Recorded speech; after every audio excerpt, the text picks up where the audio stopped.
When it comes to the Daniel Craig era James Bond franchise, it has always been a hit or miss for me. They start off with a great movie like Casino Royale, only to follow it up with the forgettable Quantum of Solace. Then they made another great movie with Skyfall, only to follow that up with the disappointment that was Spectre. And then they finally finish it off with the rather mediocre No Time to Die. And of this list, only two are, in my opinion, truly great films. So I thought why not pit them against each other and see which one is better. Let's get started. Casino Royale follows James Bond's first mission as an 00 agent. Bond is given the task of bankrupting terrorist financier Le Chiffre in a high-stakes poker game at the Casino Royale in Montenegro. As Bond navigates this dangerous game, he forms a complex relationship with arguably the best Bond girl of the Craig era, Vesper, who is officially assigned by the Treasury to provide the buy-in. Basically, she brings the money that Bond plays with. As they keep playing, Le Chiffre gets more and more desperate to win, since his life is on the line, which leads to him taking drastic measures to get rid of Bond. Yet none of this works since Bond has some serious plot armor. Like, come on, no one can survive those many car flips without at least some medical attention. Anyway, in Skyfall, after a failed mission at the start of the movie, Bond is presumed dead. However, he resurfaces when the MI6 building is attacked. He gets a new crew and helps M catch the mastermind behind all the bombings. The person turns out to be a former special agent like Bond himself. At this point in the franchise, M and Bond have, well, bonded, and he takes charge of her safety. The movie is basically a cat and mouse game that culminates in a dramatic showdown. Each movie follows James Bond in a different time of his life. Both movies have a story that fleshes out the human side of Bond, while also presenting him in a larger-than-life way. But if I have to pick one, I'll go with Casino Royale. Even as somebody who has no idea how poker is played, the movie was able to keep me hooked throughout. From the witty lines to all the twists and turns that this movie has, especially in the second half, gives it a slight edge over Skyfall. Winner, Casino Royale. Let's start with the main character himself, James Bond. In Casino Royale, Bond starts as a relatively inexperienced agent who has just recently been promoted to 00 status. He is reckless, confident, and somewhat arrogant, and eager to prove himself as one of MI6's top operatives. Throughout the movie, as the film progresses, Bond's emotional side begins to emerge, particularly in his relationship with Vesper. Falling in love with Vesper softens Bond, revealing his capacity for deep feelings and vulnerability. But this leads to a heartbreak when Vesper's betrayal shatters his trust. By the end of Casino Royale, he learns the harsh lesson that trust and love are dangerous in his line of work. In Skyfall, Bond is older and more experienced, but he faces new challenges that test his loyalty, physical abilities, and emotional resilience. After being presumed dead and taking time away from MI6, Bond returns to a world where his skills are questioned and his relevance as an agent is doubted with each interaction. The film explores his sense of duty and his relationship with M. By the end of Skyfall, he emerges as a more mature, self-aware character, fully embracing the sacrifices required by his job, whether personal or otherwise, but with a better understanding of his limitations. This Bond carries the weight of his losses, but doesn't let them stop him from doing his duty. In conclusion, both journeys that the character goes through are equally compelling, so in order to break this tie, let's head on to the side characters. Now, there are many great side characters in both movies, but I only want to focus on the closest ones, the ones who truly force Bond to grow and change. In Casino Royale, it's Vesper, played by Eva Green. And in Skyfall, it's M, played by Dame Judi Dench, back when her agent didn't hate her. In Casino Royale, Vesper Lynd is introduced as this beauty with brains type who can match Bond's wits and intellect, so much so that Bond ends up falling for her, only for her to betray him by the end. Although I do think this twist would have been less obvious if they didn't show Bond writing a resignation so that he could settle with Vesper. As if anyone was going to believe that Bond is going to quit his job in his very first movie. That too for a love interest who, let's face it, are known for being replaceable in this franchise. Regardless of that minor flaw, Vesper is a very likable character who also has her own secrets and vulnerabilities. I especially love the scene where she and Bond sit quietly in the shower after just killing some men. The fact that this scene doesn't end up with them on the bed makes it that much more impactful. And even though we as audience know, or at least were able to predict her future, Bond as a character did not, and was truly enamored by her. So her betrayal and subsequent death left a mark on him, leading to his mistrust of others and reluctance to form close relationships in general. It didn't stop him in the future installments, but it did influence his actions. As for M from Skyfall, she also plays a pivotal role in Bond's life. Her relationship with Bond is complex, built on mutual respect and loyalty. M is a tough, no-nonsense leader who often makes difficult decisions, including ones that nearly killed Bond during a mission. However, her fondness for Bond is evident, particularly in her defense of him to government officials. The film highlights the personal nature of Bond's loyalty to M, especially as he risks his life multiple times to ensure her safety. Yet he fails to protect her by the end, resulting in her death. M's death at the end of Skyfall deeply affects Bond, marking the loss of one of the few people he genuinely cared for. Her impact on Bond is significant as she was both a mentor and a maternal figure, shaping his approach to duty, loyalty, and personal sacrifice. I did get one thing right.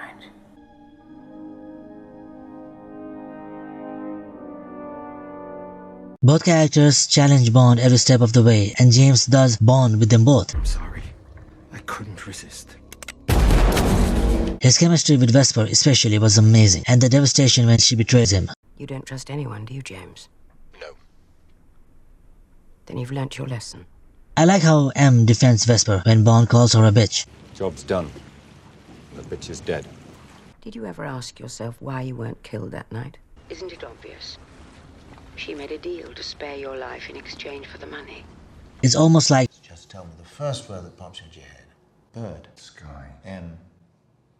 Bitch. it's a tough call, but if I have to pick one, I will go with Skyfall. As much as I like watching a naive, emotional, ego-driven James Bond learning his way through hardships, betrayals, and self-reflection, it's one thing to see a noob go through all that, and a whole different thing to see a veteran go through those same problems while also dealing with his mortality and the constant reminder from everyone that he's way past his prime. Look, you've been seriously injured. There's no shame in saying you've lost a step. The inevitability of time, don't you think? The only shame would be not admitting it until it's too late. Age is no guarantee of efficiency. And youth is no guarantee of innovation. It's a young man's game. If Casino Royale is a fistful of dollars, Skyfall is Unforgiven, and which character you like following more will depend on your preferences. For me, I've always liked following an older, experienced character who has to relearn his ways to become a badass again. The stakes for Bond's life in Skyfall are a lot higher now that he's older and up against an equally trained assassin. In Casino Royale, he had to fight for his life too, but in Skyfall, his challenges were riskier, all the while his resources got smaller. Where he had millions to play poker with in Casino Royale and a third-party character to even kill his own villain for him, now he has to play home alone against a group of highly trained killers at night, that too with limited armory. Winner, Skyfall. It's time for one of my favorite aspects of both these movies. I love a great villain, and here we have two. In Casino Royale, the villain Le Chiffre is a calculating and cold character, relying on his intellect rather than physical strength. It makes the scenes between him and Bond feel like an intense chess game, very much like Clarice and Hannibal in The Silence of the Lambs. Get it? Hannibal? Only, the villain here has more at stake than the hero. Le Chiffre's main motivation is to recover the money he lost due to a failed stock market scheme. Money that he has to pay to some very dangerous people. If he fails to get the money, those very people will hunt him down and kill him. This backs him into a corner and makes him desperate for money. And the only person between him and his money is Bond. This leads to him trying to get rid of Bond any way he can, whether faking his tale, poisoning Bond, or getting him and Vesper kidnapped so that he could torture him for the money. What happens next, however, is, in my opinion, one of the most anticlimactic moments in any action movie ever. I get that from a writing point of view, it made sense to have him be killed so that the story could focus more on Bond and his relationship with Vesper. But by prioritizing Bond's development, they pretty much undercut all the impact that Le Chiffre had up to this point. There was just so much well-done tension and build-up for this confrontation between Bond and him, and just when it's at its peak, some random guy comes in and kills the main villain. That is such a cop-out. In contrast, Skyfall introduces Raul Silva, a former MI6 agent that got betrayed by M and was captured by the enemy. It led to him being tortured for information for months. Even when he tried to kill himself using a cyanide capsule, it backfired and landed him in even more pain. While all this was happening, M didn't lift a finger to help him. On the contrary, she was the one to exchange Silva for other agents. Silva's motivations are deeply rooted in betrayal and revenge against a person who he really trusted, making him a more emotionally driven antagonist. His character is charismatic, flamboyant, and unpredictable, which makes him a more terrifying and entertaining figure. Silva's background as a former agent gives him intimate knowledge of MI6 operations, allowing him to effectively target the organization and to destroy the institution he once served, along with the person he blames for his suffering. His confrontations with Bond are also a lot more personal and intense, as Silva basically went through the same thing Bond did in the opening scene, only much more brutal and harsh. Silva is like a dark mirror to Bond, constantly challenging his beliefs and trying to lure him in. One of the best scenes in the movie is when Silva reveals to Bond that M lied about him being fit for service, which implies she purposefully put him in danger for her own gain. He's trying to manipulate Bond and challenge his loyalty to M in a way only a man with his backstory could. He even comes up with a great analogy involving rats. Now that's when you know you have a great villain. And one by one, they start eating each other. You take them and release them into the trees. Now they only eat rat. You have changed their nature. This is what she made us. But if one were to determine what attributes the Jews share with the beast, it would be that of the rat.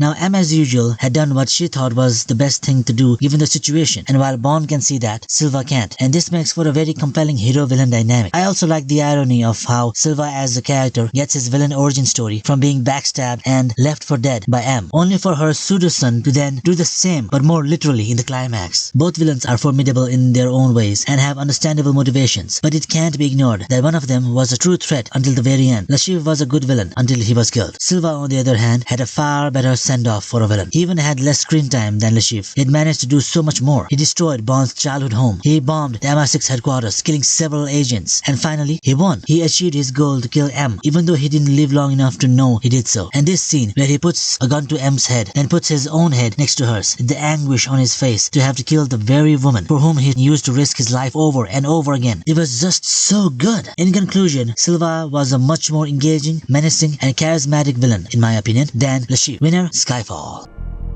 Look upon your work, Mala. From the chase scenes and brawls to parkour and fistfights, these movies have it all. Even at their worst, the Craig era of James Bond movies have had amazing action. In Casino Royale, we have two chase scenes in particular that take place in the first half of the movie, but are just as good, if not better, than many climatic battles in some other blockbusters. The opening action scene where Bond is chasing a bomb maker, using everything from parkour to shootouts, is my personal favorite of the whole franchise. Then the airport scene where he's trying to stop a bombing is so intense and very well paced. Both these scenes are so good that the rest of the action in the movie comes across as an afterthought. The final scene where Bond follows Vesper, while good, isn't as good as what came before. As for the action in Skyfall, we have the traditional opening action scene that starts as a car chase and ends up on top of a moving train, only to then add a twist when Bond is the one who gets shot this time. Other than that, we also have this amazing chase when Silva escapes prison and Bond has to stop him. My personal favorites are when Bond is fighting a mercenary in the dark and the only light is the muzzle flash, and of course the climatic showdown in the Skyfall manor where everything goes boom. Both movies have amazing action, but as much as I loved these set pieces in Skyfall, Casino Royale had more going on here with its individual scenes. When it comes to the consistency of the action, Skyfall is better since each action builds up to the next and finishes off with a great climax, while the top-notch action in Casino Royale peaks in the first half but pretty much loses all its steam by the time we get to the end. I even forgot there was an action scene after Lashiv died until I rewatched the movie for this video. Bond girls are known for being replaceable, so Vesper's death wasn't that much of a surprise to me. M's death, on the other hand, was. Bond fought all those men, killed the villain, and despite all his efforts, he failed to protect the one person he really wanted to. This emotional gut punch makes the climactic action of Skyfall much more impactful than the one in Casino Royale. But again, the opening and the airport chase scenes are just too good. This is a tough one, but since I have to pick one, I'll go with Casino Royale. The action in this is something you can enjoy without even watching the rest of the movie, whereas the action in Skyfall really reaches its full potential when you watch the whole movie at once. You can still enjoy the action on its own, but it's extra satisfying to watch with the context of the whole movie. I keep bouncing between the action in these two, but as for now, the winner is Casino Royale. This is by far the easiest category to pick a winner in. Comparing the visuals of Casino Royale to Skyfall is like comparing Aquaman to Avatar. Casino Royale looks very good, but Skyfall is simply on a whole different level. Skyfall looks absolutely gorgeous, and there are so many jaw-dropping scenes where I was like, how did they even film this part? Scenes like the fight in the dark, where the only lights are the background and the flash from the gunshots, or when Bond goes to this casino, or when he's hiding behind the glass, and of course, the climax that takes place entirely at night. But at the same time, it's so clear and visually satisfying. Both movies have great intro credits too. As much as I like some of the shots in Casino Royale, there's just no competition here. Skyfall has by far the best visuals of the two. Not only that, but I'd go as far as to say that Skyfall has some of the best visuals ever for any blockbuster. This is an easy win for Skyfall. Winner, Skyfall. Both of these movies are classics and for good reasons. Casino Royale is for many not just their favorite Craig-era James Bond film, but their favorite James Bond film period. The same can be said for Skyfall as well. In fact, Skyfall is the only Bond movie to gross over $1 billion without adjusting for inflation. It's time for the scores. Casino Royale gets an 8.5 out of 10, and Skyfall gets a 9 out of 10. Skyfall was the first ever James Bond movie that I watched and then rewatched, and it's only gotten better with time. The engaging action, the breathtaking visuals, the layered characters, and witty one-liners make both of these movies amazing and insanely rewatchable.